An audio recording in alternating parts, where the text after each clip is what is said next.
কখনোই হতাশ হবে না। মনে রেখো, আমরা হচ্ছে সৃষ্টির শ্রেষ্ঠ জীব। আমরা সৃষ্টির শ্রেষ্ঠ জীব এ কারণেই হয়েছি যে আমাদেরকে অন্য যে কোনো প্রাণীর থেকে বিশেষ বিশেষ ক্ষমতা এবং গুণ দেওয়া হয়েছে। আমরা আবিষ্কার করার মতো ক্ষমতা রাখি। আমরা মশা হয়ে জন্ম নিইনি।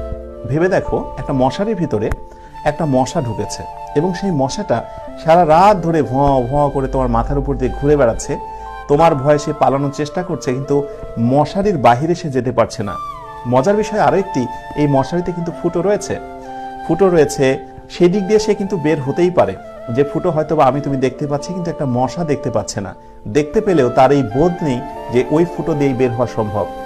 এইরকম প্রাণী থেকে আমরা কতটা সজাগ হয়েছি, আল্লাহ আমাদেরকে কতটা হিকমত, জ্ঞান, বুদ্ধি, বিবেক দিয়ে সৃষ্টি করেছেন যে চাইলেই আমাদেরকে কোনো সুড়ঙ্গ পথ দেখালেও সেই পথকে অনেক বেশি প্রসারিত পথে পরিণত করতে পারি। তো সেই মাখলুকাত, সেই হচ্ছে সৃষ্টির শ্রেষ্ঠ জীব হচ্ছে আমরা যখন পথ পেয়েছি, সেই পথ দিয়ে সামনে অনেক দূর এগোতে হবে কিভাবে আমরা ইনশাল্লাহ আবিষ্কার করে